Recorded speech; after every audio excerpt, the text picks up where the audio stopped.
تو یہ بنائے نہیں کرتے.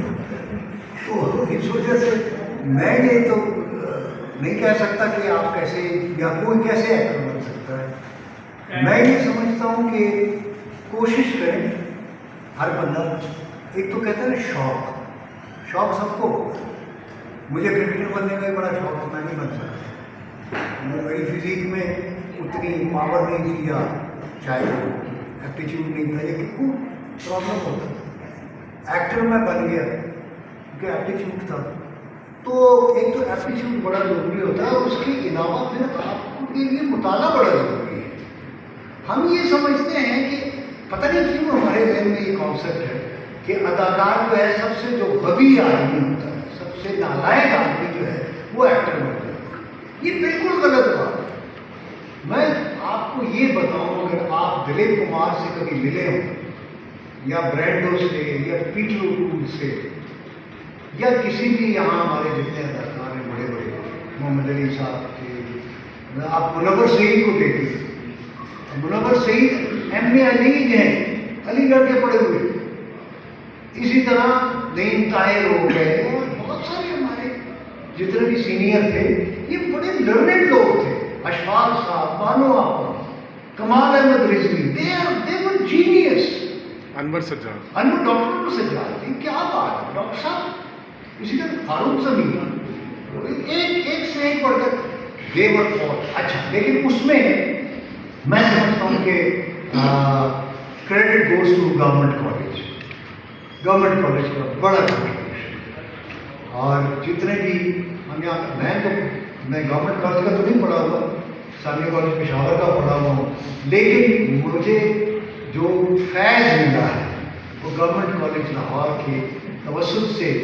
جو لوگ آئے وہاں سے, جنہوں نے وہاں سے سیکھا, وہاں جو ڈرامہ کرتے تھے, ہوا پہلا ڈرامہ گورنمنٹ کالج میں, وہاں کے اسٹوڈنٹس نے, وہاں کے ٹیچرز نے کیا, سارا ان کا کنٹریبیوشن ہے اور وہ مجھے ملا. تو ایک طرح سے مطلب مجھے یہ فیض جو ہے کہ گورنمنٹ کالج سے ملا, چونکہ ڈاکٹر انور سجاد, فاروق زمین, یہ سارے لوگ جو ہیں یہ سب ہمارے پروڈیوسر بہت سارے ٹیلیویژن کے یہ گورنمنٹ کالج سے پڑھے ہوئے تھے. تو شعیب صاحب, شعیب ہاشمی, کیا بات ہے, بہت سیکھا میں نے ان لوگوں سے. تو بنیادی طور پہ اگر آپ دیکھیں تو مجھ پہ گورنمنٹ کالج کا بڑا احسان ہے, حالانکہ میں سنٹرل پشاور کا پڑھا ہوں. تو اس ڈرامے کی یا ایکٹنگ کے حوالے سے, چونکہ جو لوگ وہاں سے سیکھے ہیں, پھر اشفاق صاحب, بانو آپا جیسے لوگ جن سے کمال لوگ تھے, ڈاکٹر سجاد, یہ کہاں ایسے لوگ پیدا ہوں گے, کہاں ایسے اساتذہ ہوں گے جن سے انہوں نے پڑھا تھا, کیا کیا لوگ تھے.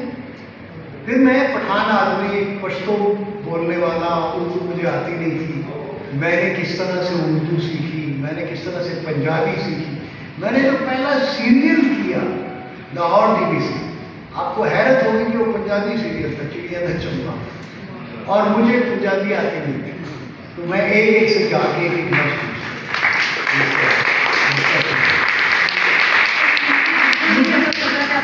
مجھے کافی عرصے تک چیتا کا سمجھ نہیں آتی, چیتے کا کیا مطلب. میں نے چیتا نہیں رہا, چیتا میں چیتا کیا ہوتا, میں اس کو چیتا کہتا تھا.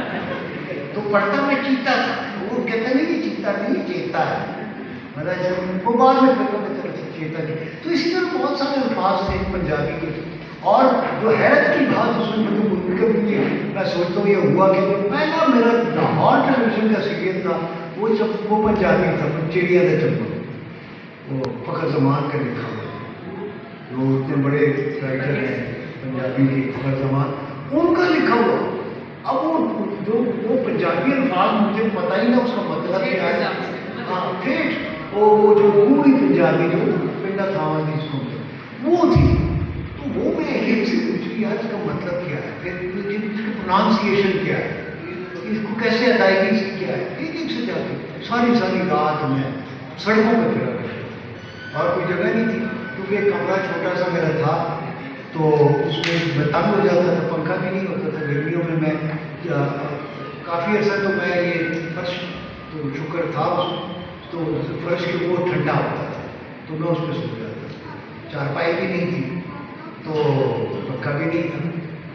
फिर वो गर्मी मुझे लगती थी तो मैं बाहर आ जाता था, बाहर आता तो बाहर भैंसें ऐसे होती थी, मच्छर काटते थे, मेरे अंदर जी वो गरीब पर। लेकिन वो जो प्रोसेस है एक्चुअली वही, ये जो लोग कहते हैं वही कि ये बड़ा आसान काम नहीं है, इसके लिए बस आसान हो जाता है कि एक वक्त आता है आसान हो जाता है, लेकिन बड़ा मुश्किल होता है और आपको बहुत सारी चीज़ें जो हैं और बहुत सेक्रीफाइस करनी है। सेक्रीफाइसेस मैंने, मेरी शादी भी काफ़ी लेट हुई, 30s में, लेट 30s में मेरी शादी 36-37 साल का था। वो इसी वजह से कि मैंने करियर बनाया, मुझे इश्क था। इसके लिए मैं आपको बताऊँ ना कि इश्क जो है वो बड़ा किसी भी काम आप उस वक्त उसकी हाइट को पहुंचते हैं, उसकी मिराज को पहुंचते हैं जब उससे इश्क हो। जब तक इश्क नहीं होता किसी काम में आप सक्सेस नहीं हासिल कर सकते। तो इश्क के लिए जो है वो मिट्टी को होना पड़ता है, जुटाना पड़ता है। अपने मन में डूब के पाजा सुरा ले जिंदगी, तू अगर मेरा नहीं बनता न बन अपना बन। तो ये अपना बनना पहले पड़ता है। पहले हम दूसरों के बनते हैं, तो पहले अपना बनो। अपना बनोगे, अपने बनने से मुराद ये है कि अपनी पहचान करोगे। जब तक तुम्हें ये नहीं पता तुम कौन हो, तुम कैसे लोगों को बता सकते हो कि तुम क्या हो? जब तुम्हें ये नहीं पता तुम कौन हो तो लोगों को क्या पता कि तुम क्या हो? तो पहले अपने आप को ढूंढना पड़ता है, डिस्कवर करना पड़ता है, अपनी ज़मीन को तलाश करना पड़ता है, उसकी मिट्टी को देखना पड़ता है। फिर उसमें आप बोलते हो चीज़ें, क्या क्या चीज़ इसमें मैं बोलूँ, यहाँ कौन सी चीज़, यहाँ चावल पैदा होगा, यहाँ इसमें गंदम पैदा होगी, क्या पैदा होगा। तो पहले अपने वजूद की मिट्टी को जांचना पड़ता है कि मैं इसमें फसल कौन सी लगाऊँ, कौन सी फसल लगाऊँ। तो जब तक आपको अपने वजूद की मिट्टी का नहीं पता होगा आप इसमें क्या उगाएंगे, कुछ नहीं उगा सकते। इसीलिए अपने आप को सर फिर ये बताइए कि जो आपका वो अवलिन दौर था लखनऊ में, तो हमारे बहुत सारे साथ से भी आपकी मुलाकात होती होगी, जैसे महाराज सखिया योग के बाद और भी बहुत सारे म्यूज़िक से रिलेटेड या आर्ट से रिलेटेड। तो उस ज़माने के किसी कौन से ऐसे टीचर्स हैं जो आपकी मेमोरी में आते हैं? क्योंकि यहाँ हमारे अकेडमी परफॉर्मिंग आर्ट्स के टीचर्स भी हैं, स्टूडेंट्स भी हैं, तो वो जानना चाहेंगे ये थोड़े से आपके साथ पास्ट में किस तरह से। महाराज कथक जो है वो बहुत बड़ी शख्सियत है, बहुत बड़ी शख्सियत। मैंने उनको रक्स करते हुए तो नहीं देखा, लेकिन उनको सुना बहुत, उनके पास बैठा है। कुछ नहीं आप कैंटीन में किसी होती थी, ये नहीं था बड़ा तरफ नहीं था, तो उनकी मैं बातें सुना करता। फिर एक जब ये बना तो एक उनको कमरा दिया गया तो मैं चला जाता था, हालांकि वो डांस की क्लास होती थी उनकी, लेकिन मैं सिर्फ उनकी बातें सुनने की, सिर्फ उनकी बातें सुनने के लिए कहते क्या है। तो कैंटीन छोटी सी होती थी तो वो आ जाते वहाँ बैठे, तो मैं उनके पीछे बैठता। मैंने काफ़ी अर्सा मैंने लोगों को पहले सुना है, मैं बोला नहीं, बोला बहुत नहीं, तो मैं सुना है। पहले कहते हैं गवैया वो अच्छा होता है जो अच्छा सुनवैया, जो अच्छा सुनवैया है वही अच्छा गवैया है। जिसके कान में रस नहीं है वो दूसरों के कान में रस कैसे? क्या बात। पहले अपने आप में तो रस पैदा करो, पहले अपने आप अपनी, लेकिन उसकी भी बड़ी बहुत मेहनत करनी पड़ती है। और तो वो लगता है मुझे भी ख्वाब, और मुझे लगता है शायद मैं झूठ बोल रहा हूँ कि मैं कितनी रातें नहीं सोया, कितना मैं पैदल चला हूँ। रिक्शे के पैसे नहीं होते थे, बस का किराया नहीं होता था।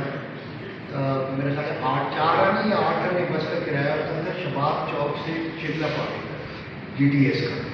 तो बाज़ बात हमारे पास वो 4 आने नहीं होते थे या 8 आने नहीं होते थे, तो पैदल मैं शमलाबाद से चुट्टी से और शिमला पार्क तक रेडियो स्टेशन आना, और फिर रात को 12-1 बजे जब ड्रामा रिकॉर्डिंग ख़त्म होनी फिर पैदल जाना, रिक्शे के पैसे नहीं होते थे, क्योंकि उस वक्त बसें भी नहीं बंद हो जाती थी, 9-10 बजे मेरा ख्याल में बसें बंद हो जाती थी, तो वो फिर रिक्शे पे जाना पड़ता था, रिक्शे का किराया नहीं होता तो मैं पैदल चला जाता।